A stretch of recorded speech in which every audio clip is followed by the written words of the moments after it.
The dark রুমের সকল শ্রোতা বন্ধুদের জন্য নতুন একটা এপিসোড নিয়ে চলে এলাম আমি অর্ণিক।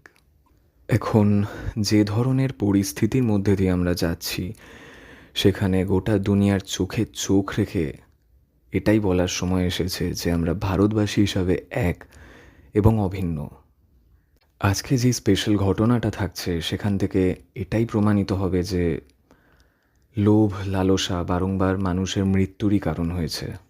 আপনাদের সাথেও ঘটে যাওয়া এই ধরনের ঘটনা আমাদেরকে পাঠাতে পারেন, ভাগ করে নিতে পারেন আমাদের চ্যানেলে। এইভাবেই আমাদের পাশে থাকুন, আমাদের প্রত্যেকটি ভিডিও লাইক করুন এবং শেয়ার করুন। যদি সম্ভব হয় অতি অবশ্যই আমাদের চ্যানেলটি সাবস্ক্রাইব করবেন। তাহলে দেরি না করে আজকের ঘটনাটা শুনে নেওয়া যাক। হ্যাঁ, তো সুবল, অনেক দিন পর তোমার সাথে কথা হচ্ছে। কেমন আছো তুমি, বলো? দা আগে যেমন ছিলাম এখনো তেমনই আছি, খুব ভালো আছি। তুমি হুম। কেমন আছো বলো? আমার এই চলে যাচ্ছে। মাঝখানে ব্যস্ততার দরুন অনেক ঘটনা আর কি রেকর্ড করা হয়নি। তো আজকে অনেকদিন পর ফেরত এলাম তোমার একটা ঘটনা শুনে নেওয়ার জন্য। আচ্ছা। তো আজকে যে ঘটনা বলতে চলেছি এটা খুব একটা পুরনো বলবো না। এটা মানে 1.5 মাসও হয়নি। 1.5 মাসও বললে খুব বেশি হয়ে যায়, ওই 1 মাস সামথিং, 1 মাস 2 দিন 3 দিন এমন হতে পারে হয়তো। তা আমি আগ্রায় নাম কীর্তনে মৃদঙ্গ বাজাই। তো হুম। আমাদের ওই গান সিজন শেষ করে হুম। আমি আমাদের বাড়িতে, আমাদের বাড়ি বলতে কিষানগঞ্জ, আর মেন যদি কেউ টাউন বলে বা যে না আছেন তারা বলতে হবে শিলিগুড়ি। তো আচ্ছা। কিষানগঞ্জে নেমে কিষানগঞ্জ 10 টাকা ভাড়া, শান্তিনগর। শান্তিনগর আমাদের বাড়ি। তো আচ্ছা। অনেকদিন মা বাবার সাথে দেখা হয় না, কিছু হয় না, তো মনে ভাবলাম যে গান কীর্তন তো হয়ে গেছে, হুম। এখন মা বাবার সঙ্গে একটু দেখা করে আসছি। হুম। এই এই চিন্তাধারা নিয়ে বাড়ি থেকে রওনা দিলাম। হুম। বাড়ি পৌঁছেছি, 2 দিন 3 দিন থেকেছি। আর আমাদের বাড়ির পাশে একটা পাকা দোতলা বাড়িতে এক ভাড়াটিয়া আসলো। হুম। তো উনি একা, এই একা বলতে সরি, উনি, ওনার স্বামী, আর ওনার এক ছেলে আর 3 মেয়ে। তো ওনার মেয়েটা সব থেকে বড়, ওনার মেয়ে, তারপরে ওনার বাকি 3 ছেলে। তো আমি বাড়ি যাওয়ার 3 কি 4 দিন পর ওনার মেয়ের বিয়ে হলো, বড় মেয়ের বিয়ে হলো। বেশ, বাড়িতে রইলো কে কে? সেই মহিলা, ওনার স্বামী, আর ওনার 3 ছেলে। তো বেশ আমাদের বাড়ির সাথে ভালোই দেখি, আমার মায়ের সাথে খুব ভালো চেনা পরিচয়, ভালো একটা ফিল। তো ওরা আবার বিহারি। তো ওরা আবার নিরামিষ রান্না তেমন একটা পারে না। আমাদের বাড়ি যেমন সবাই প্রসাদ ভোজি, সবাই নিরামিষ আহার করে। তো হুম। আমাদের বাড়ি থেকে রোজ দিনই ওনারা কিছু না কিছু একটা নিয়ে যাবেই। তো এই নিরামিষ ভাজা হোক বা ডাল হোক বা রসা হোক, কিছু না কিছু নেবেই। আমাদের বাড়িতে নিত্য ভোগ লাগে, ঠাকুর যদি নিত্য ভোগ লাগে তো উনি তো প্রসাদ তো পায়, নিত্যদিনই পায় তারা। তো এইভাবে কিছুদিন চলে থাকলো। চলতে চলতে এখন আমাকে একদিন হঠাৎ করে মা এসে বলছে তোর সঙ্গে একজন দেখা করবে। তোমার আমি সাথে বলছি, দেখা করতে ঠিক চাই। আছে। হ্যাঁ, তো মাকে বললাম কে দেখা করবে? বলছে পাশের বাড়ি যে কাকিমাটা ছিল, উনি দেখা করছে। তুমি দেখা করার কি আছে, প্রতিদিন তো দেখা হয়। তো বলছে না, প্রতিদিন তো নর্মাল দেখা হয়, আজকে একটু অন্যরকম দেখা করবে। বললাম কেন, ব্যাপারটা তো খুলে বলো। তো বলছে আমার মুখেই শোন। তুমি ঘরে এসেছেন, স্বাভাবিক, জয় রাধে, কেমন আছি, কি করছিলাম, সেই শরীর কেমন আছে, সব জিজ্ঞেস করা হলো। আমি বললাম তো কাকিমা আমি এদিকে যাবো, আপনি তাড়াহুড়া করে কথাটা আমি তো চট্ট বলে দেন। তুমি বললো না, কথা তো তাড়াহুড়া করে বলতে পারবো না, তুমি তোমার কাজ শেষ করে আসো তারপরে আমি বলবো। হুম। ঠিক আছে। এই কথা বলে আমি একটা কীর্তন নিমন্ত্রণ ছিল, সেই কীর্তনে গিয়ে কীর্তনে দেখে আমি এসে সন্ধ্যায়। তো মায়ের মুখে যে শুনলাম যিনি সকাল থেকে আমাদের বাড়িতে 10-15 বার এসে ঘুরে গেছে, যে আমি এসেছি কিনা। তখন বুঝলাম বয়সের কোনো কাজ, মানে তো এতবার ঘোরাঘুরি করবে না। হুম। তো বেশ, বাড়িতে আসলাম, এসে মাকে বললাম ওনাকে ডাকে দাও, উনি এসেছে। যখন হ্যাঁ বললাম কাকিমা ক্ষমা করে দেবো, তুমি তখন সকালে এসেছো, সময় দিতে পারিনি, এখন বলো। তখন উনি আমাকে বলছেন, তো ঘটনা ঘটে গেছে বাবা, যদি এটা একটু ঠিক করে দাও, ভারী উপকার হয়। তখন ঠিক তো আমি করতে পারবো না, আর আপনি ঠিক করবেন, আপনি আমাকে বলেন, আমি চেষ্টা করবো। তো উনি তখন বলা শুরু করলেন যে বিহারে বা কোথাও ওনাদের পুরোনো বাড়ি, ওই বিহারে বা ঝাড়খণ্ড এমন কোথাও হবে হয়তো। তো ওনার স্বামীর হচ্ছে খৈনির ব্যবসা। কিসের ব্যবসা? খৈনি প্যাকেটিং, খৈনি? খৈনি। আচ্ছা। হ্যাঁ, খৈনির কাঁচা পাতা কিনে নিয়ে এসে শুকিয়ে ওটা উনি মেশিনে কেটে প্যাকেটিং করেন। হুম। তো এই যে সময় চলে, আর ওনার কথা অনুযায়ী ওনার ব্যবসাটা খুব ভালো চলছিল, হুম। প্রচুর ভালো চলছিল। কিন্তু হঠাৎ কিছুদিন দেখলে এই ব্যবসাটা একদম বন্ধ হয়ে গেল, মানে বিক্রি বাট্টা নেই। হ্যাঁ, তেমন কোনো সেলিং হচ্ছে না, কেউ নিচ্ছে না। ওনার স্বামীর শরীর খারাপ হয়ে গেল ফট করে, ওনার তিন ছেলেরই শরীর খারাপ হয়ে গেল। এই সব থেকে তিনি কেন ধার দেনায় মানে জড়িত হয়ে গেল। কি হয়ে গেল বুঝলাম না। এই ধার দেনায় হুম। জড়িত হয়ে গেল, ধার দেনায়। আচ্ছা আচ্ছা। এই লোন নিয়েছে, কারো কাছ থেকে একটু টাকা ধার নিয়েছে, ঋণী হয়েছে, এইভাবে আর কি চলছে আমাদের সংসার। হুম। তো বেশ খুব ভালো এভাবে কিছু চললো। এখন উনি বলছে যে আমাদের বাড়ির থেকে হুম। 10 মিনিট রাস্তা। আচ্ছা। হ্যাঁ, 10 মিনিট রাস্তা। একজন থাকে, ওনার নাম হচ্ছে কণিকা। কণিকা? উনিও কণিকা, উনি টাকা পয়সা শুধু ধার দেন। হুম হুম। তো ওনার কাছ থেকে সেই কাকিমা প্রায় 1 লক্ষ টাকা মতো সুদে নিয়ে আসেন। হুম। বেশ, তোমার সুদে নেওয়া আসার 1 মাস পরে নাকি সেই যে কণিকার যে টাকা ধার দিয়েছিল, হুম। উনিকে নাকি প্রেশার দিচ্ছে হুম। যে 1 মাসের মধ্যে আমার টাকা যদি রিটার্ন না করো হুম। তো তোমার ডবল দিতে হবে। কিন্তু এমন কথা কিন্তু আগে কখনো হয়নি। উনি 6 মাসের সময় পর টাকা ধার নিয়ে এসেছিল। আমি এত বলছি কেন, আমাকে উনি ওই যে এগ্রিমেন্ট দেখিয়েছিল, হুম। যে টাকা ধার নিয়েছে 6 মাস করে দেবে, যে হুম। এগ্রিমেন্টে সম্পূর্ণ লেখা ছিল এবং দুপক্ষেরই সাইন ছিল। তো যাই হোক, বেশ এখন প্রেশার দিচ্ছে 1 মাসের মধ্যে টাকা না দিলে টাকা ডবল দিতে হবে। উনি এখন অনেক বিপদে পড়ে গেলেন। এবার এই যে আন্টিটা, যার এইসব সমস্যা হচ্ছে, আহ, ইনার যে শ্বশুর বাড়ি বিহারে, হুম। এই শ্বশুর বাড়ি, তো ওইখানকার শ্বশুরের সম্পত্তি ছিল অনেক, প্রচুর সম্পত্তি ছিল। আর এনার শ্বশুরের 3 ছেলে, মানে এনার স্বামী আর স্বামীর দুই, এক ভাই এক দাদা। মানে স্বামী আর কি 3 নম্বর, মানে 2 নম্বর। এই স্বামীর একজন ছোট আছে, আর স্বামীর একজন বড় আছে। তো বেশ, ওখানে গিয়ে শ্বশুর যখন মারা গেলেন, মারা যাওয়ার 45 কি 46 দিন পরে বলে সম্পূর্ণ সম্পত্তি 3 ভাগে ভাগ হয়। এবং উনি তখন কি করছেন, না স্বামীর সাথে পরামর্শ করে বিহারে যে সম্পত্তি রয়েছিল ওটা বিক্রি করে দেন। তো সমস্যা শুরু এখান থেকেই। ওই জমি বিক্রি করে দিয়েছে, বাড়ির জায়গা বিক্রি করে দিয়েছে, বাঁশের ঝাড় ছিল বিক্রি করে দিয়েছে, আমের ক্ষেত ছিল, তালের বাগান ছিল, সব বিক্রি করে দিয়েছে। বিক্রি করে দিলে ওনার ব্যাংকে প্রায় মানে 1 কোটির বেশি টাকা আর কি জমা হয়েছে। কত টাকা? এখন ব্যাংকে সব বিক্রি করেছে না, হ্যাঁ, কত টাকা জমেছে বললে? প্রায় 1-2 কোটি টাকা। আচ্ছা। তো এবার ফট করে একটা জিরো ব্যালেন্সের ব্যাংকে বা ছোটখাটো বইয়ে যদি এত টাকা আসে, হুম হুম। তাহলে তো সরকারের তো নজর একটু পড়বেই। হুম। যে ফট করে এই এই ব্যাংকে এত টাকা আসলো কি করে, 1 মাসের মধ্যে 2 কোটি টাকা তো মামুলি কথা না। হুম। আসলো কি করে, তো এই কারণে আমার ব্যাংকের বইটা মানে কিছুদিনের জন্য আর কি আটক করে নেয়। ব্যাংকের যে অফিসারটা ছিল ওনার আটক করে রেখেছিল কয়েকদিনের জন্য। হুম। যে তদন্ত লাগিয়ে খোঁজ খবর লাগিয়ে দেখবে যে এত টাকা কি করে আসলো, সত্যি কোন জমি জায়গা বিক্রি করে সব নিয়েছে, না অন্য কোনো 2 নম্বর ব্যবসা আছে।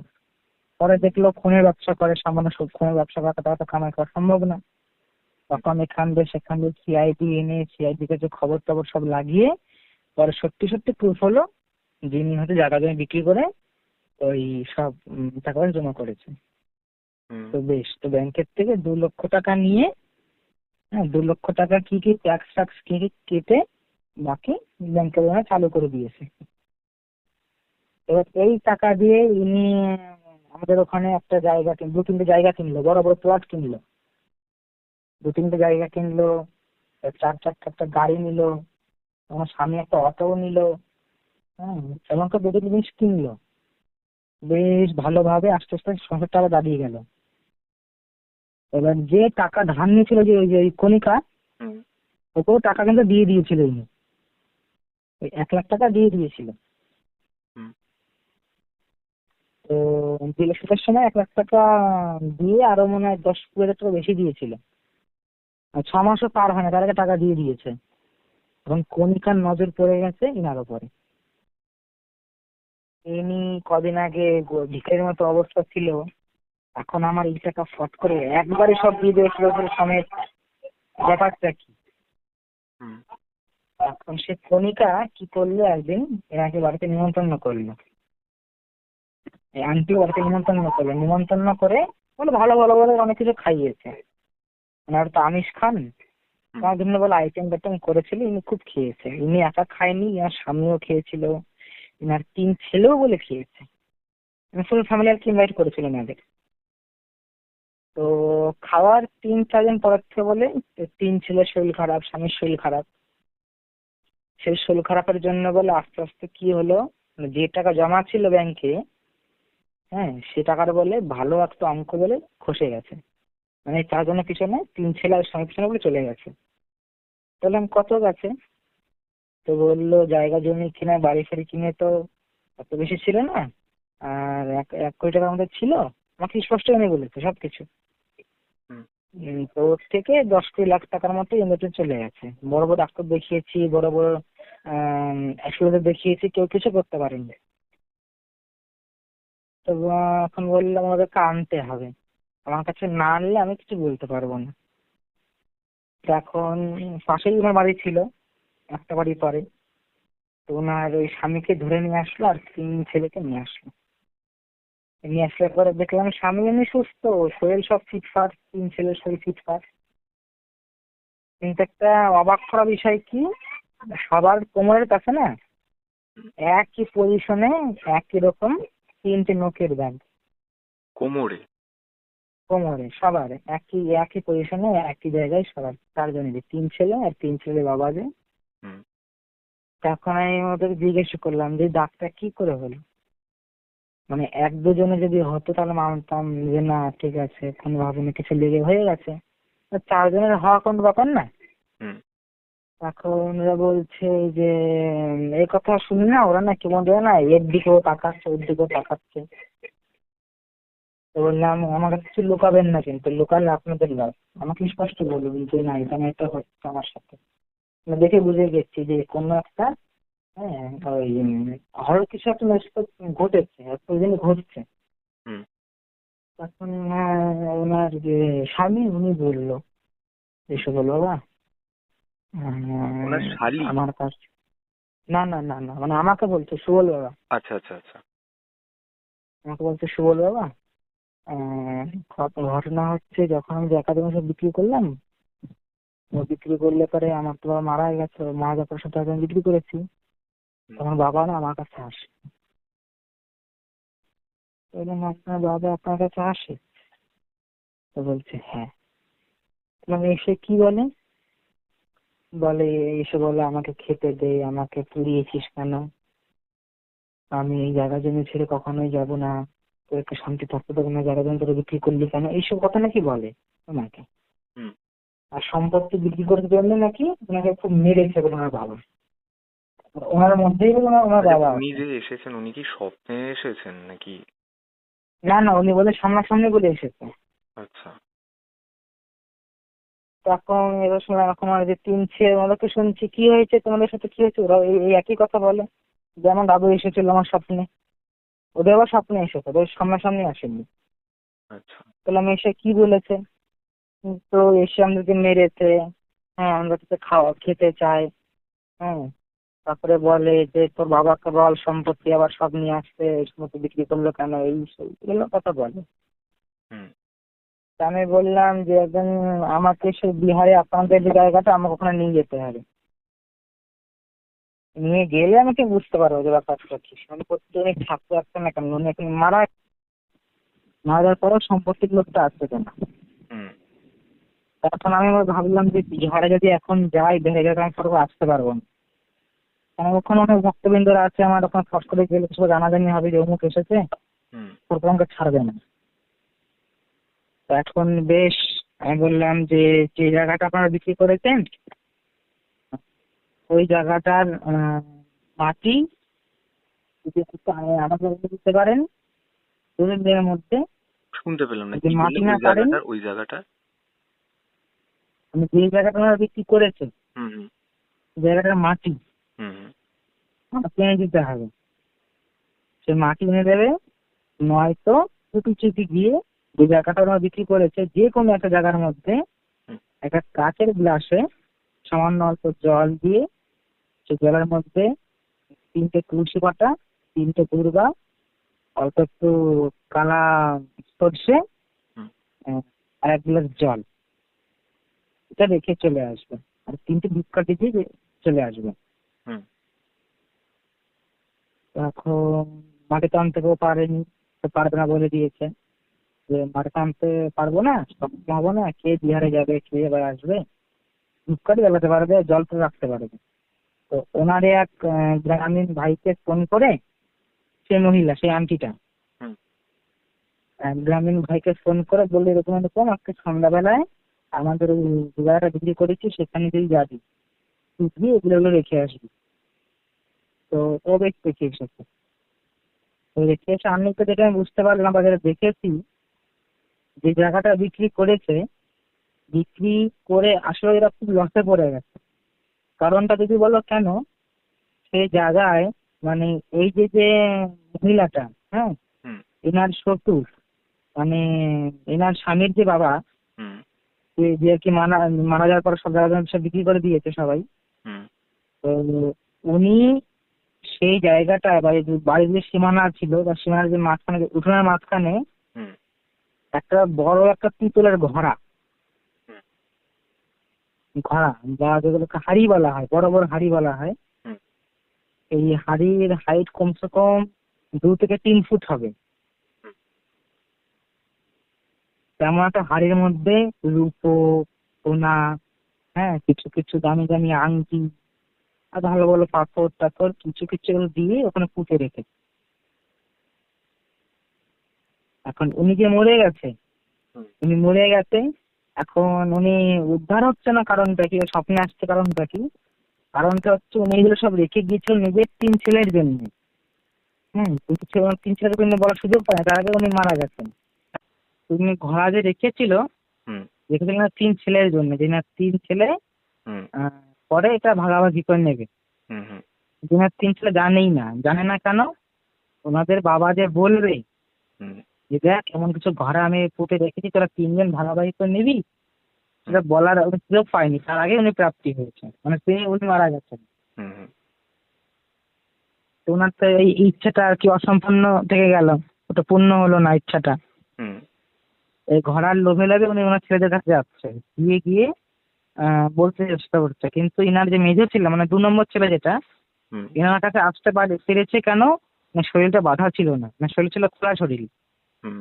আর বাকি যে বড় ছেলে আর ছোট ছেলে ছিল, এনাদের শরীর ছিল বাঁধা। হুম। এই কারণে এদের যেতে পারে নাই। তো বেশ, তো যখন বললাম কাকিমাকে যে কাকিমা আপনারা তো সম্পত্তি বিক্রি করে দিয়েছেন, তো ওই জায়গায় এমন এমন জিনিস আছে, তো বলছে সত্যি আছে? বললাম হ্যাঁ, আমি আমি দেখিয়ে দিতে পারবো। তাহলে দেখিয়ে আমাকে দেখাও।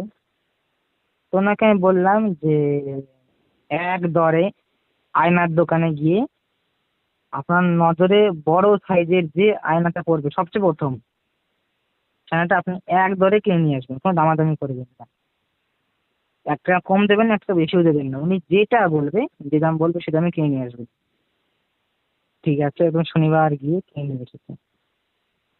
ওই যেগুলো বলেছি, যে শনিবারে বা মঙ্গলবারে, হ্যাঁ, শুক্লপক্ষ বা কৃষ্ণপক্ষ দেখে মুদিখানা দোকান থেকে, মুদিখানা দোকান যখন খুলবে তখনই গিয়ে সর্ষের তেল কিনে আনতে হবে 1 কেজি। নিয়ে এসে দিয়েছে। তা বললাম মায়ের পায়ে জবা ফুল, তাও নিয়ে এসে দিয়েছে। তখন আমি দেখিয়ে দিলাম যে ওনাদের সত্যি বাড়িতে এরকম মাটির নিচে এরকম ঘোড়া আছে। তো দেখে তোরা অবাক হয়ে গেছে। হ্যাঁ, যে কি ভুল করেছি, অল্প কিছু টাকার জন্য সম্পত্তি বিক্রি করে এখন কি ভুল করে। তো বললে এর উপায়, যে ঘোড়া পাবো কি করে। মানে ঘোড়া পাবেন কি করে, ঘোড়া তো আমি নিয়ে এসে দিতে পারবো, কিন্তু সমস্যা আছে। আমি বললো কি সমস্যা। এবং ঘোড়া তো আমি আপনার এখানে, আপনি এখন যেখানে বাড়ি করেছেন এখানে ঘোড়া চলে আসবে, কিন্তু তুলতে পারবেন না। কেন পারবেন না? আপনাদের 3 ভাইকেই লাগবে। কেন কেন আপনার শ্বশুর তো 3 ভাইয়ের নামে এই ঘোড়াটা পুঁতেছে। তো 3 ভাইকেই দরকার আছে। 3 ভাই যদি সামনে আসে, 3 ভাই রাজি থাকবে, তাহলে ঘোড়াটা উঠবে, নয়তো কিন্তু ঘোড়াটা উঠবে না। তো বললো ঠিক আছে, তাহলে 3 ভাইকে ডেকে নিয়ে আসবে। এখন 3 ভাইকে একদম সব কিছু জানিয়ে খবর টবর দিয়ে 3 ভাই এক জায়গায় জড়িত হয়েছে, এসেছে। এসে ভালো একদিন দিন তারিখ দেখে আমি কাজে বসেছি। হুম। তো সামনের দিকে কাজে বসেছি, যা যা রাজা সব আনতে বলেছি সব এনেছে, সব ঠিকঠাক করেছে, সব কিছু নিয়েছে, আমি দিয়েছে, সব ঠিকঠাক হয়েছে। এখন রাত তখন প্রায় 1:45 বেজে গেছে। ঘোড়ার কি এখন উঠবে, মাটিটা সেটেও গেছে, ঘোড়া উঠবে। তো আমি বললাম ঘোড়া দেখে কেউ কিন্তু দৌড়তে ঘোড়ার কাছে যাবেন না, বা কেউ কিন্তু নিয়ে আসবেন না। যখন আমি বলবো নিয়ে আসবে তখনই নিয়ে আসবেন। তো বলছে ঠিক আছে। এখন সবচেয়ে দুঃখজনক বা ভয়ের বিষয় কোনটা, আহ, ঘোড়া উঠেও গেছে। হ্যাঁ, ঘোড়ার মুখটা মানে ঘোড়াটা প্রায় আধা উঠে গেছে আর আধা ওঠেনি, ওইভাবেই থাকবে, এর বেশি বেরোবে না। তো আমি ঘোড়ার চারিপাশে গন্ডি বন্ধন করে দিয়ে ঘোড়া যেন যেতে না পারে। কেন কি এগুলো ঘোড়া যখন পুঁতে রাখে, সে যে প্রাপ্তি হয়ে যায়, হুম। তখন ঘোড়া যদি তুলে নেয়, হুম। তোলার সময় কি হয়, বড় বড় জিন ভূতের পেছনে না সে ঘোড়াটাকে নিয়ে চলে যায়। হুম। তা আমি ঘোড়াটা ওঠানোর আগেই কি করলাম, জায়গাটা বন্দি বন্ধন করে মাঠটা বন্ধ করে দিয়ে ঘোড়াটা তুললাম। এখন তুলে ঘোড়া তো নড়াচড়া করছে, এদিকে নড়ছে সেদিকে নড়ছে, পুরো ডুবে যেতে পারছে না। হ্যাঁ, আর ফট করে না ওয়েদার এমন করে চেঞ্জ হয়ে গেল যে এখন না কালবৈশাখী ঝড় আসবে। আমাদের বাড়িতে মনে হচ্ছে কয়েকশো লোক যেই যেই কেই কেই করছে। কিন্তু বাড়িতে কিন্তু আমরা 6 জন রয়েছি। হুম। উনি রয়েছে, আমার স্বামী, 3 ছেলে, এই 5 জন, আর আমি রয়েছি হুম। 6 জন। আর কিন্তু আচ্ছা, এক্সট্রা একটা কেউ জিনিস নেই। এখানে, মানে ঘোড়াটা নেওয়ার জন্য এই ভূত জিনিরা আসে কেন? মানে একটা আমি শুনেছি যক্ষকে, মানে যখের ধন যেটা বলে, যক্ষকে ওটা মানে পাহারা দেওয়ার জন্য ইয়ে করে, বলি দেওয়া হয় বা পুঁতে রাখা হয় ওটার সাথে। কিন্তু এখানে তো ওরকম কোনো ব্যাপার ছিল না। যক্ষের ধন যেটা, যক্ষের ধনটা কি জিনিস, হুম। যক্ষের দেখো, যক্ষ কি, যক্ষ কি করে তৈরি হয়। হ্যাঁ, যক্ষ 2 রকম হয়, একটা নারী যক্ষ, একটা হলো পুরুষ যক্ষ। হুম। এখন যক্ষ কাকে মারলে হয়, যক্ষ হচ্ছে ব্রাহ্মণ মহিলাকে। হ্যাঁ, হুম। আহ, এবং তাকে মানে মহিলা বললে চলবে না, মানে একদম মানে অবিবাহিত নারী, হুম। অবিবাহিত নারীকে উলঙ্গ করে তার সাথে, হ্যাঁ, মানে তার অঙ্গ প্রত্যঙ্গ পুজো করে তার সঙ্গে জড়িয়াবস্তি সম্ভোগ করে তাকে মারতে হবে, তাকে হত্যা করতে হবে। হ্যাঁ, এখন হত্যা কি করে করতে হবে, তাকে জ্যান্ত তার মুখ হাত পা বেঁধে, হ্যাঁ, বড় গর্ত করে তাকে সে গর্তের মধ্যে ফেলে তার কোমরের ওপরে সেই ঘড়া বা সেই হাড়ি, সোনার যে হাড়ি যেটা পুঁতবো আমি, ওটা হুম। তার উপরে দিয়ে তারপর মাটি দিয়ে চাপা দিয়ে দিতে হবে। আর চাপা দেওয়ার সময় কি বলতে হয়, আজ থেকে এই সম্পত্তি তোর দায়িত্বে থাকলো, আমি ছাড়া জানি কেউ সম্পত্তি তুলতে না পারে। এখন তোমার মাটি যখন চাপা দিয়ে দিবা, সে তো দম আটকে মরে যাবে। হুম। আর যখন ও যখন তোমার তো মরে যাবে সেই ব্রাহ্মণ যে নারীটা, হুম। তখন সে সেই যক্ষিণী নয়, পুরুষের যক্ষা তখন সে তৈরি হয়। হুম।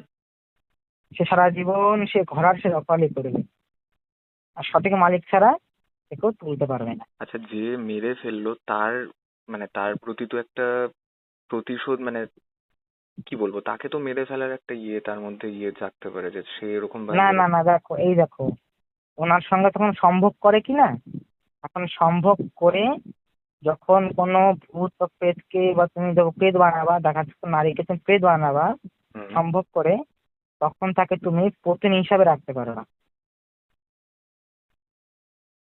আচ্ছা। এমন এমন বহু বহু সাধকরা রয়েছে, ময়ঙ্গে রয়েছে, এই এই কামাখ্যা রয়েছে, যারা এমন ছোট ছোট ব্রাহ্মণী বাচ্চা, মেয়ে বাচ্চা বা ব্রাহ্মণ মহিলাদের, হ্যাঁ, বা ব্রাহ্মণ কন্যাদের এমন নিয়ে তাদেরকে অঙ্গ পুজো করে, হ্যাঁ, তাদের তাদের এই যোনিটা পুজো হয়, হুম।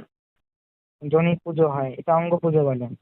এই যোনিটা পুজো হয়, যোনিতে সিঁদুর দিতে হবে, মধু দিতে হয়, হ্যাঁ, মানে পঞ্চমিষ্টি জমিতে দিতে হয়, মধু যাবে, মানে ঘি তাকে যাবে। অজ্ঞান করে করা হয় সব? না না, তাই সব জানে। মানে সে তো তখন মানে না, করতে পারে। কিন্তু তার ওই হাত আর মুখ বাঁধা থাকে। আচ্ছা। ক্রিয়া শুরু থেকে নিয়ে শেষ অব্দি তার মুখ হাত দুটো থাকে বাঁধা। আচ্ছা। এবং এবং কি তার চোখও বাঁধা থাকে। কেউ যদি যক্ষিণীকে, কেউ যদি পত্নী হিসাবে রাখতে চায়, হুম। তাহলে তার চোখ বেঁধে দিতে হবে। কেন? চোখ যদি খোলা থাকে, হুম। তো সে তো আমাকে দেখতে পারবে। হুম। দেখতে পারলে আমার প্রতি তার একটা রাগ হবে। হুম। দেখা যাচ্ছে তার চোখ বন্ধ, সে আমাকে দেখতে পারবে না, আর তার সামনে অঙ্গ দেখতে না পারলে আমার প্রতি তার কোনো রাগ থাকবে না। সে রাগ থাকবে কেমন, যে হ্যাঁ আমি একটু মেরেছে, কিন্তু কে মেরেছে তো বুঝতে পারবে না যে আমিও তো মেরেছি। হুম।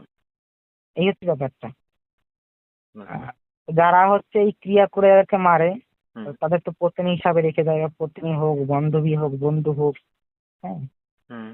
আর যারা হচ্ছে ঘোড়ার রখওয়ালিতে রেখে দেয়, মেরে দেয়, হুম। হম, তাদেরকে, তাদের প্রতি কোনো রাগ হয় না। হয় না কেন? তাদেরকে যে ঘোড়া যে, ওটা ওটা ওর নামে করে দেয়। এই যে যক্ষিণী যে ওর নামে ঘোড়াকে সমবেত করে দেয়, হুম। এখানে কোনো রাগ থাকে না। আর আচ্ছা। এবং কি, এবং জিনিসটা কেমন আছে, যখন তুমি ঘোড়া থেকে তুমি পিস তুলবা, হুম। তুমি ধরো ঘোড়া, তুমি ধরো মালিক, ধরো তুমি, তুমি ধরো এখন ওই সেই ঘোড়ার থেকে তুমি তুমি কিছু তুলবা, হিরে হোক, মুক্ত হোক, স্বর্ণ হোক। তুমি যদি একটা হিরে তোলো, তোমাকে তোমার শরীর থেকে একটা রক্ত সে যক্ষিণীকে দিতে হবে। তুমি যে কটা মুদ্রা তুলবা, হুম। তোমার সে রক্ত তোমাকে ওকে দিতে হবে, এবং তোমার রক্তই লাগবে, অন্য কারো রক্ত চলবে না। আচ্ছা, এটা যাই যদি হোক, না করে তাহলে, যদি এটা না। তাহলে ও পাবে না, ওকে দেবে না। আচ্ছা, আচ্ছা। এই ক্ষেত্রে কি করেছিল ওই লোকটা, এরকম করেছিল ওনার আমি সঙ্গে? বলছি, বলছি। তো যেটা বুঝলাম, যে উনি হচ্ছে কোনো যক্ষিণীও রাখেনি, উনি কিচ্ছু রাখেনি। হ্যাঁ, উনি কিচ্ছু রাখেনি। উনি সাধারণত এমনি ঘোড়ারে রেখেছিল, আর কিচ্ছু না।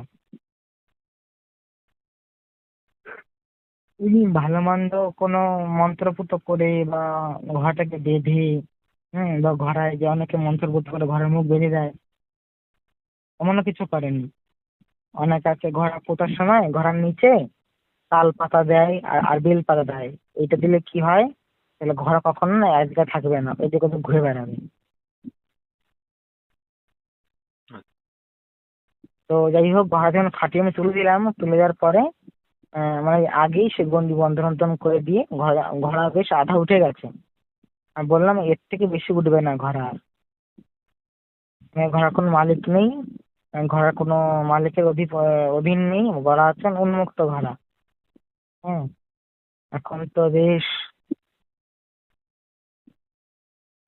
এখন যদি কেউ এই স্বর্ণ পয়সা নিতে চাও, এখন কোনো একটা মানে অতৃপ্ত আত্মা হোক, ভূত হোক, পিশাচ হোক, জিন হোক, পরী হোক, বা দেবতা হোক, দেবী হোক, কাউকে সাক্ষী রেখে নিতে হবে।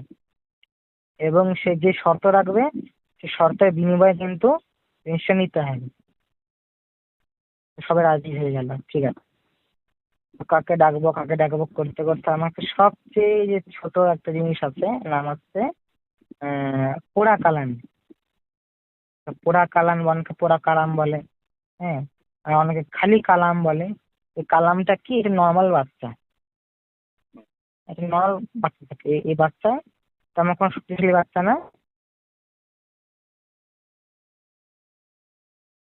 একটু পড়াশোনাতে রাখবো বা কাউকে একটু ডিস্টার্ব করবো, এর জন্য এগুলো কাজ হয়। আচ্ছা।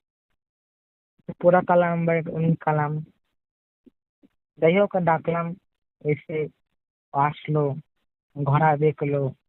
হ্যাঁ, দেখে বললাম এখন যে মালিক তুই।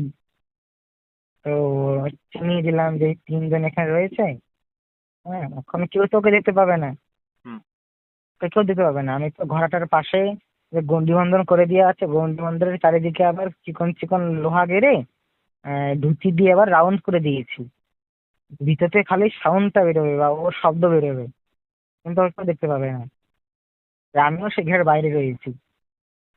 বেশ, সব বললাম যে এই ঘোড়ার হচ্ছে এরকম এরকম ব্যাপার ছিল, এই ছিল সেই ছিল। আমি ওই মহিলাকে বলেছিলাম যে কাকিমা দেখুন, একটা বাচ্চা ভূত আসবে, আপনার যে তিন ছেলে ওকে ঘরে রাখবেন, ওকে বাইরে রাখবেন না কিন্তু। মানে কেমন একজন আমাকে দেখতে পাই না অনেকটা, যে দেখবো অন্য অন্য বাচ্চা, দেখবো ছোট ছোট বাচ্চা আছে, যে অন্য বাচ্চাদের দিকে গেলে ওরা দেখবো রাগ হয়ে যায়, আচ্ছা। ওরা সহ্য করতে পারে না, এমন তো অনেক বাচ্চারা আছে। হুম হুম হুম। তো ঠিক কিন্তু তেমন যে পোড়া কালাম যে ও নিজের বয়সী বা নিজের বয়সের থেকে 2 বছরের ছোট বা 2 বছরের বড়, ওর দেখলে না ওর মাথা গরম হয়ে যায়। তখন কি করে তাকে মারবে, কি করে কি করবে, এগুলো মাথা তখন চলে। তো বেশ অনেক বলে কয়ে ও রাজি হয়েছে। কিসে রাজি হয়েছে? 1 ফোঁটা রক্তের বিনিময়ে 10খানা মোহর দেবে। বুঝলাম, মানে অনেক অনেক সস্তায় দিচ্ছে আর কি। তখন বললাম কে কে নেবেন? তো তিনজন যে ছিল ওখানে তিনজনই নেবে। তো তিনজনের হাত বেঁধে দিলাম, হাত বেঁধে আমি লাগে করলাম, বললাম যখন বলবো তখন হচ্ছে এই সোনামুখী সুই দিলাম, এই সোনামুখী সুইটি হাতে কেন আঙুলে ছোট্ট করে একটা ফুটো করে দেবেন ফট করে, আর গুনবেন যখন কয়েক ফোঁটা রক্ত পড়লো। তো বললো ঠিক আছে। আমি এখানে মনে মনে ভাবছি যে 1 ফোঁটা রক্তে নিয়ে 10খানা মোহর মানে তো বিশাল ব্যাপার। হ্যাঁ, অনেক অনেক কেমন আছে যে 10 ফোঁটা রক্ত নিয়ে 1খানা মোহর দেয়, অনেক কেমন রয়েছে। তার তো ছোট, তেমন কিছু বোঝে না, এর মানে জলে গড়ে দিয়ে দিচ্ছে। খুব ভালো। এখন বেশ অনেকগুলো মোহর কিন্তু বেশ ঘরের বাইরে কিন্তু নিয়ে আসাও হয়ে গেছে। হ্যাঁ, এই যখন নেওয়া যখন শেষ হয়ে যাবে তখন ঘরে আবার মাটির তলে ঢুকিয়ে দিয়ে গন্ডি বন্ধন কেটে দিয়ে আমি গিয়ে ঘরগুলো নিয়ে এসে দেখে ভাগ করে দিয়ে দেবো। বুঝলে? হুম। মানে দুজন বড়জন মেজজন নিয়ে নিয়েছে, এখন ছোটজন বাকি। এখন ছোটজন আঙুল ফুটো করে 1 ফোঁটা রক্ত মানে 3-4 ফোঁটা রক্ত পড়েছে। হুম এখন এর মধ্যে কি হয়েছে, ওই আন্টিটার যে 3 ছেলে ঘরে ছিল, হুম ওদেরকে ঘরে রেখেছে। এখন হুম তার মধ্যে ছোট ছেলে কিছু দরজা খুলে বাইরে বেরিয়ে যায়। এখন যখনই বাইরে বেরিয়ে গিয়েছে মা বলে ডাক দিয়েছে, আর এই ডাক খালি ওর মা শোনেনি, আমরাও শুনেছি। তখন ওই পোড়া কালাম ছিল, ওর কানেও ওই ডাকটা যায়। এখন তো ও না মানে ষাঁড়ের মতো গজগজ করছে, হ্যাঁ, লম্বা লম্বা শ্বাস নিচ্ছে ছাড়ছে, লম্বা লম্বা শ্বাস নিচ্ছে ছাড়ছে। সেটা তুমি আমি তো বুঝতে ভয় পারছো? করছি। হ্যাঁ, না ওরাও শুনতে পাচ্ছে, আচ্ছা। ওরাও শুনতে পাবে, তো ওরা সাউন্ড সম্পূর্ণ শুনতে পাবে, ওরা কথা বলার সাউন্ড শুনতে পাবে, এগুলো দেখতে পাবে না। আচ্ছা।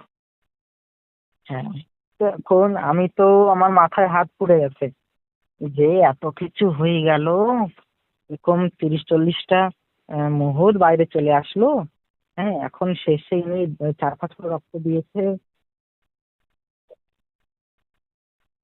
5 ফোঁটা রক্ত মানে ধরো 50টা মোহর। 50টা মোহর মানে বিশাল ব্যাপার। বোমের মধ্যে সারাদিন আর কিচ্ছু করতে হবে না, ওরা বসে বসে খাবে। হ্যাঁ, এখন তো এই ওরা কালাম দেখি ফাঁস ফাঁস গজগজ করছে, হ্যাঁ গজগজ করছে, সাধারণত ফুলছে ফুলছে। হুম, সেই মানে এত রেগে গেছে। আমি ফের বলছি শান্ত হ শান্ত হ, এক কথা না, না, না, আমাকে ওই বাচ্চা লাগবে, ওই বাচ্চা লাগবেই। তুই বলে না যতগুলো মোহর বাইরে দিয়েছিল সব ঘুরিয়ে নিয়ে নিয়েছে, নিয়ে ঘরের মধ্যে ঘর আবার ঢুকিয়ে দিয়েছে। ঘরে ঢুকিয়ে বাইরে দাঁড়িয়ে আছে যে এই বাচ্চাকে বলি না দিলে আমি একটা মোহর দেবো না। এখন তুমি বলো, কোনো কি মা চাইবে কিছু অর্থের জন্য আমার সন্তান কোনো আমি বলে দিয়ে দেবো? কেউ চায় না। আমি তাহলে ভয় পাচ্ছি না, যদি না না বলে, যদি না বলে তাহলে তার কখনো আনা যাবে না। এখন বেশ, কি বললো এখন, যে ওই যে যে যে ছোট, যে সবার চেয়ে ছোট যে লোকটা, হ্যাঁ, হুম। উনি ফার্স্টে বলে বসে কি আচ্ছা দেবো। যখনই বলে বসেছে আচ্ছা দেবো, এই যে পোড়া কালাম দেখে জোরে চিল্লানো মানে হাসছে। আর আমার তো মাথায় হাত দিয়ে রেখেছে, কি বলবো, আমার আর কিছু বলার নেই, এত বড় করে ভুলটা করে ফেলে। আর মনে খুব কান্নাকাটি করছে, আমার ছোট ছেলেকে আমি দেবো না, আমার ছোট ছেলেকে দেবো না, আমার টাকা পয়সা দরকার নেই, কি দরকার নেই, ছোট ছেলেকে আমি দেবো না। তো বললাম, কাকিমা কিচ্ছু করার নেই, আপনি আর ওদেরকে আটকে রাখতে পারবেন না, ঠিক দেখবেন ওষুধ করে নিয়ে চলে যাবে। তো এখন আমাকে বলছে তাহলে এদের গা বেঁধে দাও। বললাম, গা তো বেঁধে দেবো, কিন্তু আজকে তো রবিবার পড়ে গেল, রাত তখন প্রায় 1:45-2 বাজে, এবার তো রবিবার রবিবার হয়ে গেছে। তো মঙ্গলবার অবধি আপনার ছেলেকে আপনি দেখে শুনে রাখেন। হ্যাঁ, মঙ্গলবার তো কিচ্ছু হবে না, মঙ্গলের পরে আমি তোমাদের দিয়ে দেবো। বেশ, খুব ভালো। মঙ্গলবার আসলো, আমি মাদুলি দিয়ে দিলাম, বুঝলে। হুম। বেশ, খুব ভালো চলছে চলছে চলছে। আমি যেদিন ট্রেনে উঠবো তার 3 দিনের আগের কথা বলি, হঠাৎ আমার কাছে খবর আসলো কি না ছোট ছেলে মারা গেছে। কি করে মারা গেছে? কলপারে গিয়েছিল হাত ধোয়ার জন্যে। হ্যাঁ, ওখানে বলে পড়ে, মানে ও পড়ে আছে। আর কেমন করে পড়ে আছে দেখলে, শরীরে বলে রক্ত শূন্য দেহ, শরীরে বলে এক ফোঁটা রক্তও নেই। এবার এই কথা তখন কানে এসে আমি দৌড়িয়ে গিয়েছি, গিয়ে দেখলাম যে হ্যাঁ, ঠিক গলার কাছে 3খানি দাগ আছে, কোমরে 3 প্যাচের দাগ। আমি তো, আমার কিছু বলার নেই, আমার তো মাথায় হাত দিয়ে এরকম দাঁড়িয়ে গেছি। কি বলবো, আমি আর কিছু বলার নেই। এখন বললাম, নেন, আমাদের তো টাকাটা আগে, আপনাদের সন্তান তো পরে, তো নেন, এখন তো আপনার সবাইকে নিয়ে গেল, এখন আপনার যতগুলো মোহর লাগে আপনাকে সে দিয়ে দেবে, চিন্তা নেই। এখন এই মোহর নিয়ে নতুন ছেলে বানান, মোহর গলিয়ে নতুন নতুন ছেলে বানাবেন। আর তোমার মা কি কান্না, না বাবার একটা পাগলের মতো হয়ে গেছে। বেশ, ঠিকঠাক হলো, আমি চলে আসলাম কুন্ডে, রাধাকুন্ডে চলে আসলাম। আসার 7 থেকে 8 দিন পরে ওই কাকিমা আমাকে ফোন করলি, তখন খুব কাঁদছে, খুব কাঁদছে। কাকিমা কি হয়েছে, কাঁদছেন কেন ফোন করে? তো বলছে, বাবা তুই ওই বাড়িতে কাকিমা আসছিস, বাড়ি না কাকিমা হ্যাঁ, ওই আন্টিটা হুম। যার ছেলেকে এরকম নিয়ে গেছে, মানে মেরে ফেলেছে, উনি কাঁদছেন 7-8 দিন পরে। যেমন যখন পড়াশোনা চলে এসেছি তারপর কোনো কাঁদছে। তো এখন বললাম, তোমার কি হয়েছে? ফোন করে কোনো হ্যালো নাই, কোনো জবাবে নেই, পুরো কান্না পাচ্ছে। বলছে, বাবা কি বলবো, তোমার 2 ভাইয়ের আর তোমার কাকার শরীরটা খুবই খারাপ, খুবই খারাপ, ডাক্তারের কাছে নিয়ে গিয়েছি। হ্যাঁ, ওরকম বড় হাসপাতালে নিয়ে গেছি, ডাক্তার তো ফ্রি দিয়েছে, ডাক্তার বলেছে নিয়ে আর বাঁচবে না। তো বললাম, কেন, এমন কি হয়েছে? বলছে কোন ডাক্তার মানে খুঁজে পাচ্ছে না। আগে তো একবার হয়েইছে, তারপরে যে আবার এরকম হলো। বললাম, ঠিক আছে, তাহলে আমার টিকিট টিকিট করে দেন। এবার আমি টিকিট করে দিয়েছি, আমি চলে গেলাম। গেলে পরে গিয়ে দেখি 3 জনের শরীরই শুকিয়ে গেছে। শুকিয়ে গেছে কেন? সেই যে ওই ঘোড়া যে ওনার বাবা যে পুঁতে রেখেছিল, হুম। তো ঘোড়া তো উঠিয়েও কেউ ঘোড়া ধূপ করতে পারলো না। হুম। ওনার বাবা সে রেগে রেগে প্রচ্ছন্ন করছে, সে করছে। বুঝতে তো পারলাম এখন না, ওই কি যে বললে, বাড়ি, কথাটা কেটে গেল। মানে ওই যে এনার শ্বশুর হুম। হুম। ঘোড়াটা যে পুঁতেছিল, হুম। তো পুঁতেছিল যে এনার 3 ছেলে ভোগ করবে জন্যে। হুম। হুম। তিনি তো ওনার তুলতে আমি তুলে দিয়েছি, কিন্তু এই যে একটা ভুলের জন্য তো নিতে পারলো না হুম। ঘরের মোহর গুলো। সে ঘরে তো আমাদের তলা আবার ঢুকে গেছে। হুম। ঢুকে গেলে পরে ওনার যে শ্বশুর, যে ঘোড়াটা পুঁতে রেখেছিল অরিজিনালি, উনি এবার রেগে গেছে, রেগে এদের উপরে এখন ওই আক্রমণ করে বসেছে। আচ্ছা। এদের রক্ত খাচ্ছে, হ্যাঁ, এদের কোমরে আঁচড় দিচ্ছে, আবার যেগুলো প্রথমে যেগুলো শুরু হয়েছিল ওগুলো আবার শুরু হচ্ছে। এই হুম। কিছুদিন, অনেকদিন বলে এমন গুলো হয়েছে, আমাকে লাস্টে না পেরে বলে আমাকে ফোন করে বলেছে। আমাকে বললো, এখন গেল, আমি এখন ওদের গা বেঁধে দিলাম, গাটা বেঁধে মহিলাকে বললাম যে কাকিমা, আপনাদের শ্বশুর আপনাদের বাড়িতেই কিন্তু আছে। কোথায় আছে? আপনার আহ, বাড়ির সীমানা পার করে এক হাত দূরে একটা ছোট একটা গর্ত আছে, ওখানে ইঁদুরের গর্তের মতো গর্ত আছে, ওই গর্তের মধ্যে উনি থাকতেন। এখন চারিদিকে বাড়ি সার্চ করলো, ওরা পেলো না। পরে কি করলাম, একটা কাঁসা বাটি আমার ব্যাগের থেকে বের করে বাড়িতে যখন চালান দিলাম, চালান দিয়ে সে গর্তের কাছে গিয়ে থামলো। তুমি দেখে সত্যি তো ওখানে গর্ত আছে, এবং গর্ত। এখন গর্তের কাছে গিয়ে বললাম, কেউ তো নামাজ করবেন না, কিছু করবেন না, জ্যান্ত একটা মানে একটা হাঁসের ডিম নিয়ে এসে গর্তের মধ্যে দিয়ে হুম। আহ, গর্তের মুখটা বন্ধ করে দেবে, আর এগুলো কিচ্ছু হবে না। বেশ না, তাই করলো। এখন তাই করে তো ওনার শ্বশুরের আতঙ্কটা ছিল, শ্বশুরকে সবাই ফোন করছিল, ওরা তো বন্ধ হয়ে গেল, ওদের দ্বারা হলো না। তো কথাটা তুলতে পারলাম না। মানে তারপরেও আমরা বলেছি, তাহলে এখন তো আপনার ছেলেকে নিয়ে চলে গেছে, এই বাত না, এখন তাহলে ঘোড়াটা বের করে দিই। কিন্তু আমার মায়ের মনটা একবার যখন ছেলেকে হারিয়ে খারাপ হয়েছে, এখন কথা কি, যে ঘোড়া কে নেবে আমরা জানি না, আমি তো ঘোড়া নেবো না, আমাদের বাড়িতে আর ঘোড়া তুলতেও হবে না। হুম। তাই এখনো জোর জবরদস্তি কিছু করিনি।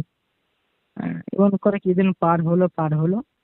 আস্তে আস্তে আমার বাড়িতে যেগুলো সমস্যা ছিল, টাকা পয়সার অভাব ছিল, যা ছিল সব তাবিজ মাদুলি কিছু হোম যজ্ঞ করে, হুম। বাড়িতে বন্ধন করে, এই সেই করে সব ঠিকঠাক করা হলো।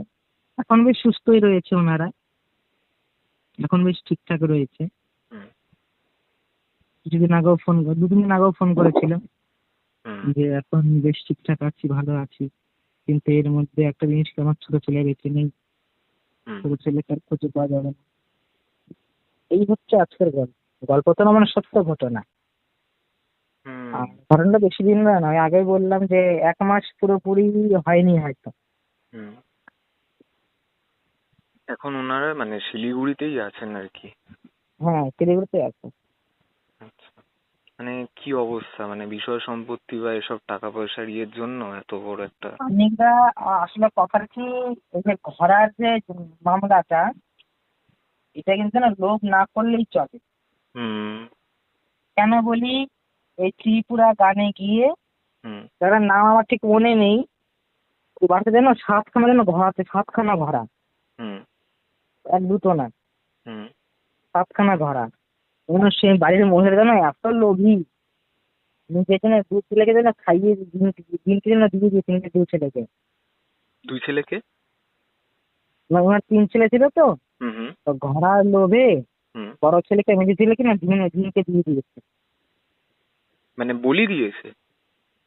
মানে বলি দিতে লাগবে না, তোমাকে ধরো এখন ঘোড়া তোমাকে বলবে, হ্যাঁ, হুম।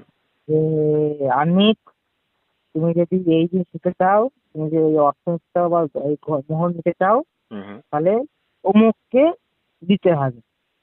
আচ্ছা। এখন বলে দিতে লাগবে না, তুমি খালি বলবা হ্যাঁ দিলাম, এই যে বললা, হুম। হুম। ওরা ঠিক ওদের সময় মতো ওদেরকে ঠিক নিয়ে নেবে। আচ্ছা। হুম। ওরা কি করে, ওরা এসে না, ওরা এসে রক্ত খেয়ে চলে যায় আর কিছুই না। হুম। এই করে মানে শরীর শুকিয়ে যায়, তারপর মারা যায়? হ্যাঁ, তো ত্রিপুরায় ওই মহিলা অর্থের লোভের জন্য, সোনার জন্য নিজের জন্য 2 ছেলেকে খাইয়ে দিল। হুম। এই 2 ছেলেকে খাইয়ে দিল। নিজের এক ছোট বোন ছিল, নিজের ছোট বোনের যে আয়ুটা, হুম। ছোট বোন যেমন সুন্দর ছিল, কিন্তু ওনার সুন্দরতা আর ছোট বোনের আয়ু কি করলো, ওই জিনকে দিয়ে দিল। হুম। জিনের নামে দিয়ে দিল, তুমি এগুলো নাও, কিন্তু তাও আমাকে সোনা দানা দাও। কিন্তু ওরা কিন্তু বেইমানি পছন্দ করে না। ওরা যখন দেখছিল যে টাকার লোভে যে নিজের ছেলেকে দিয়ে দিচ্ছে, নিজের বোনকে দিয়ে দিল, হুম। তখন ওদেরকে তো নিয়ে চলে গেল, কিন্তু ওই ঘোড়া কিন্তু আর দিল না। ওই ঘোড়াও সংসারে দাবা দিয়ে রেখেছে। এবার আমি ধন্যবাদ গেলাম, হ্যাঁ, হুম। গিয়ে দেখলাম এই সত্যি 7খানা ঘোড়া এদের বাড়িতে আছে। কাকিমাকে বললাম, কাকিমা 7খানা ঘোড়া আছে আপনার বাড়িতে। আচ্ছা, তোমার কথাটা না শোনা যাচ্ছে না, মানে একটু সামনে। এখন শুনতে পাচ্ছ? হ্যাঁ, হ্যাঁ, পাচ্ছি। তো কাকিমাকে বললাম যে কাকিমা আপনার বাড়িতে 7টা ঘোড়া আছে। হুম। এখন উনি আমাকে বলছে, তুমি কি করে জানলাম? তোমাকে কে বললো? বললাম না আমি একটু বুঝতে পারি। তো বলতে আমাকে তুলে দাও ঘোড়াগুলো। বললাম না তো আমি তুলে দিতে পারবো না।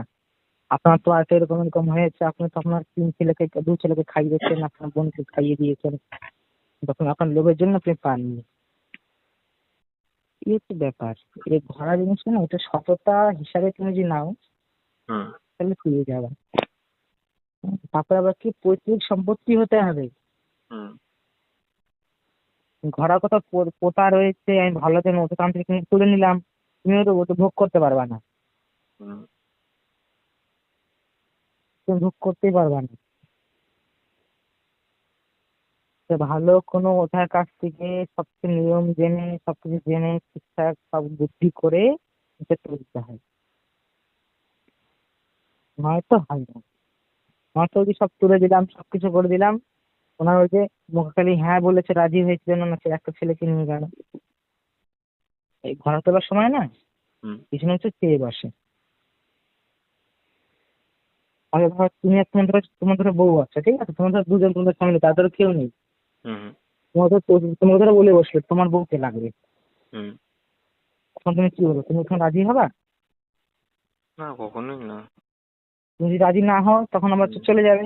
হুম রাজি হলে ঘোড়া তুমি পেয়ে যাবা, হুম কিন্তু তোমার যে বউকে নিয়ে চলে যাবে, ওই যে তো বউকে খেয়ে নেবে, হুম রক্ত পেয়ে নেবে। আচ্ছা, বলছি যে এটা কেন, মানে এই এনটিটি গুলো বা এই শক্তিগুলো কেন আসে, এমনি এমনি কেন এটা হয় না?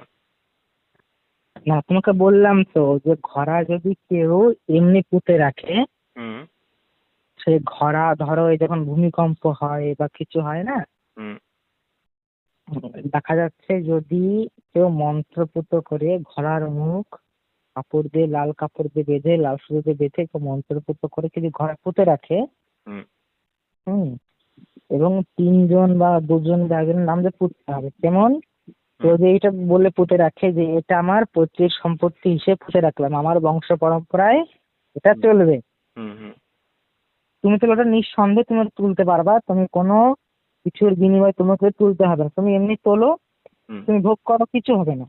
হুম কিন্তু তুমি যদি কারো নাম ছাড়া, বুঝলে, তুমি যদি কারো নাম ছাড়া পুঁতে দাও, হুম তখন এই যে ভূমিতে যে উম, দাফন হওয়া যে জিনগুলো, ভূতগুলো, বুঝলে, হুম হুম সেগুলো ভূমির মধ্যে ধরো চাপা পড়ে আছে, হুম ওরা তখন ওর উপরে লোভ করে থেকে যায়, তখন ওর সাথে ওরা জড়িয়ে থাকে।